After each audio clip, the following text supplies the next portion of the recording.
অস্তিত্ব নেই এমন 15 এতিমখানার নামে প্রায় 9 লাখ টাকার খাদ্যশস্য বরাদ্দ দেওয়ার অভিযোগ উঠেছে বরিশালের বাকেরগঞ্জ উপজেলা ত্রাণ ও পুনর্বাসন কার্যালয়ের বিরুদ্ধে। সরকারি নথিতে এসব এতিমখানা থাকলেও খোঁজ নিয়ে কোনো অস্তিত্ব মেলেনি। জড়িতদের আইনের আওতায় আনার দাবি মাদ্রাসা সংশ্লিষ্টদের। বরিশাল থেকে আলী জসিমের পাঠানো তথ্য ও চিত্রে বিস্তারিত জানাচ্ছেন সাকিব আল হাসান। এক লাইটেই নিশ্চিন্তে চলে দিনের পর দিন। Walton emergency bulb, the best emergency bulb. গত বছর বরিশালের বাকেরগঞ্জ উপজেলা ত্রাণ ও পুনর্বাসন কার্যালয়ের মাধ্যমে উপজেলার 15টি এতিমখানার নামে প্রায় 9 লাখ টাকার খাদ্যশস্য বরাদ্দ দেওয়া হয়।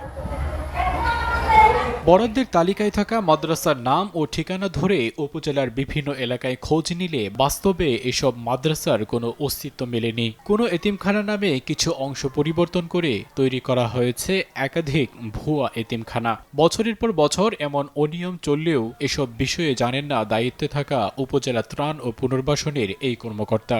আমার একটু সময় দেন, আমি 2 দিন সময় দেন, আমি এগুলো নিজেরা তথ্য নেই, তারপরে দুই দিন সময় দেন, 2 দিন পরে।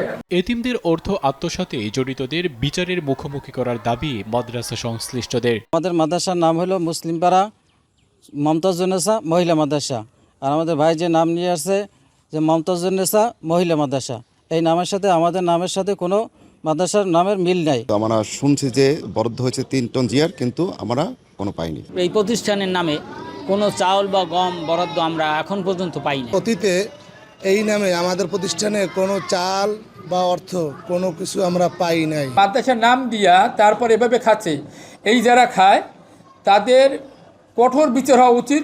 বিষয়টি খতিয়ে দেখার কথা বলছেন উপজেলা নির্বাহী কর্মকর্তা। যেহেতু নতুন এই উপজেলা, সেটা আমাকে খোঁজখবর নিয়ে নিশ্চিত হয়ে আমি হয়তো বা স্পষ্ট বলতে পারবো। আপাতত এই মুহূর্তে আমি সুনির্দিষ্ট হয়ে বলতে পারতেছি না।